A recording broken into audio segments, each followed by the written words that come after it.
Good morning. Chapter 14, Stout-Hearted 7. Overnight, it seemed, the bushes along the creek wrapped themselves in gowns of the loveliest green in the world. The cottonwoods by the river and father's young apple trees put out dancing clouds of tiny leaves. All over the hills that surrounded the Walla Walla Valley, the new bunch grass sprang up like emerald velvet. Red-winged blackbirds, mountain bluebirds, and bold speckled flickers darted around through the trees and tall ryegrass along the fences. Catherine thought she had never seen so lovely a spring. Mother explained that every year all the members of the Oregon Mission, unless they were ill, came together at one or another of the three stations for a business meeting, baptism of children, and admission of church members if there were any candidates. The missionaries, especially the women, saw one another so seldom that the annual meeting was a reunion and social gathering as well. This spring, it was to take place here at Wallapoo. Mother began house cleaning with furious energy, the way she said her mother had always done it in the spring. Every straw tick had to be emptied, washed, and refilled with fresh, clean straw, and extra ones prepared for guests. Every wall must be brushed down, every window washed, every piece of furniture polished, every floor cleaned to the last crack. When you guys have guests coming over or a party, do you guys have to clean really well too? Yeah, that's what they were doing here at the Whitman Mission. The girls had never worked so hard in all their lives, but when it was done, the house smelled so sweet and clean that it was worth all the work. The coming of warmer weather also brought activities outside the house, where father and the boys spade up mother's garden so that she could plant the flower seeds she had carefully saved from last year. Mama used to like flowers too, Catherine remembered, yet somehow this spring she found it hard to remember Mama and Papa. The younger girls never mentioned them anymore, not even Louise, who had cried for Mama every night for so long. Spring also inspired the immigrants who had spent the winter there. They were busily repairing and loading their wagons for the journey to the Willamette Valley. It almost seemed that everyone was leaving Wallapoo, for the Indians too were packing up for their annual trek to the fishing grounds along the Columbia River, where the salmon run would soon begin. So they're going to go from where they are over by Walla Walla over more toward where we are in the Columbia River to fish for salmon. Catherine noticed that Frank spent all his free time at the mansion house these days, and she wondered if he might really be planning to go with one of the wagons as he had threatened. One night, father was called away to Umatilla to see some sick Indians, and mother conducted evening prayers. Afterward, Frank pulled Catherine away from the others, out into the warm darkness. "Sis, I'm leaving tomorrow with the Howards." "Oh, Frank, no." "I have to. I can't stand it any longer. Either the teacher or Mrs. Whitman. I can never please her no matter what I do." "What does John say?" "I don't care what he says. The Willamette Valley is where Papa was going to take us, so that is where I am going. Don't tell Mrs. Whitman." "I won't, but please, Frank, don't go." She thought surely Frank would not leave, but when she came downstairs in the morning, he was gone. Mother immediately sent John and an Indian to look for him, but when they returned long after dark, they had not found him. In the morning, she had asked John to go again, and again he came back without Frank. "I think he must have left with one of the wagons," John said. When father came home and heard the news, he said quietly, "I've been afraid this would happen. I tried to tell the teacher." At the look on mother's face, he stopped and did not mention the matter again. For days, the house seemed so empty and lonesome that Catherine felt as if someone had died. Only now did everyone seem to realize how much Frank's smile, his happy ways, and light-hearted mischief had meant in their daily life. The mansion house stood empty and deserted now, Nobody came to the house for food or medicine. No children ran screaming in the yard. The valley among the great hill became the lonesomest place in the world. Even the ruckus shouts from the Indian camp would have been a relief, but they too were missing, and were the teepees that had stood only the empty space. Nevertheless, Mother insisted they must go on with their usual work. So all were up early, toiling in the garden now that it was planting time. She gave each girl a small space for her own where she could plant whatever she wished, provided she would water and weed it herself. At first, they talked of Frank every day, but gradually the void that he had left seemed to fill in. Yet to Catherine, something was always lacking.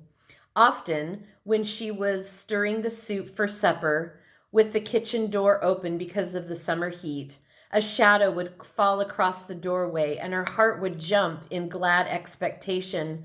Frank! But it was never he. She wanted to go to the hill and shout, "Frank, where are you? Why don't you send us a letter?" It was the silence that seemed so awful. When the weather grew warm, Mother said they might as well bathe in the river to save carrying water. Wearing their oldest dress with nothing underneath, the girls followed Mother through the orchard to the river. Here, she told them, was where Alice had drowned, so they must be very careful. She selected a shallow place and waded in, ducked under, and came up shivering and laughing. With many squeals, the girls did the same. Even Henrietta was dipped, and they all ran back to the house for a quick rub-down before the good dinner Mother had left, simmering on the stove. "Now, wasn't that fun?" she asked. Elizabeth shivered. "It was awfully cold." "You'll get used to it and like it as I do. It was what helped me get over my illness last year. We'll bathe every day." During the spring days that followed, everything seemed so peaceful that it was a surprise when old Stickus, Father's best Indian friend, came riding up to the house one day and talked a long time. After he had gone, Father told the family what he had said. Some weeks before, a band of Cayuse, reinforced by a few Spokanes and Walla Wallas, had gone off to California, driving a band of horses to trade for cattle. Their destination was a place called Sutter's Fort on the Sacramento River. There, Stickus said, they had quarreled with some white men, and the son of a leading Walla Walla chief had been killed. The Indians had panicked, abandoned their horses, and fled. They were now on their way back with the intention of avenging the young man's death by killing two white men, Father and Archibald Kinley, chief factor of the Hudson Bay Company at Fort Walla Walla. So, according to the Indian tradition, if someone was killed or died, the family had the right to kill other people in revenge or as kind of payment or to avenge their death. So it didn't matter if Dr. Whitman wasn't the one who killed the boy. He was a white man, and so any white man could die. And so the Indians said to have chosen Dr. Whitman and Archibald McKinley. Those were the two that were going to die in avenge for the death of the son. John and Perrin were greatly excited and began to overhaul all the guns on the place. One of them, John discovered, was the very gun Papa had owned, that had been stolen from Mama and later traded to Father. For a moment, Mama and Papa seemed real again. Father said he could not blame the Indians, but he felt sure the cooler heads among them would have calmed them down before they reached Fort Walla Walla. "Not a very good time to have a mission meeting," Mother declared. "What if they kill all of us?" Father smiled and patted her shoulder. "You don't know our Indians as well as I do, my dear. Just go ahead and get things ready for the meeting." The 12 missionary guests arrived on the 8th of May. 5 were adults, the L's and the Walkers from Tack, Michigan, and Mr. Spalding from Lapwai. Mrs. Spalding's newest baby was too small to travel, so Mr. Spalding brought only his daughter, Eliza, who was about Elizabeth's age.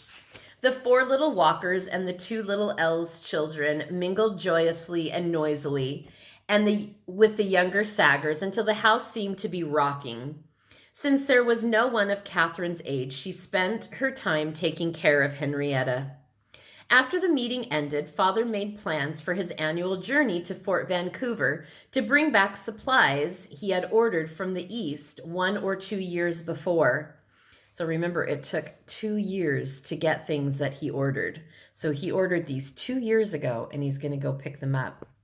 This year, I am ordering a threshing machine and a corn sheller, he announced. The way people are pouring into this country, I'll need to raise a lot more wheat and corn. Hand threshing and shelling are too slow and hard.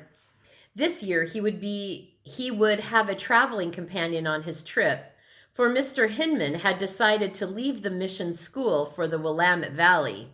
Yay, Mr. Hinman's leaving. Mother seemed sad to see him go, but the girls and John had difficulty concealing their delight when their tormentor actually mounted his horse and rode away. When Father returned from Vancouver, he told the children that he had called on Captain Shaw in the valley and had appeared before a judge who appointed them their legal guardian. So now that I really am your father, you must wear these things I have brought you. So he officially adopted them when he was over with the judge. Captain Shaw came and said, yes, this was their parents' wishes, and the judge granted him and Mrs. Whitman custody legally so that they were theirs. From his saddlebags came handkerchiefs, ribbons, a circle comb for the girls to use to hold back their fine hair. For the boys, there were new caps and pocket knives, and for all the delicious candy, horehound drops, lemon drops, and peppermint sticks. For the school, Father bought new books, slates, and slate pencils, and a wonderful big map of the world to hang on the wall. It was like Christmas in Missouri. Did you hear anything about Frank? Mother asked. I saw him and talked to him. He looked fine. But you couldn't persuade him to come back? I didn't try. He has to make his own decision. I told him we loved him and wanted him, but I will not force him. Mother turned away, looking as if she would cry. He will never come, thought Catherine. Oh, Frank, will I ever see you again? Then one day in the early fall, who should come riding up the road but Frank, looking taller and older than when he went away. He seemed a little cautious about coming into the house, but when Mother flung her arms around him and cried, "Oh, Frank, I'm so glad you're home again," the scared look left his face. Not that there were no more trouble, but little by little Mother eased her rules, and the feeling between them became less strained. One day, months after his return, Mother then stopped. A surprised, happy look came over her face. "Frank, you called me Mother." He laughed. "It's a good name as any, I guess."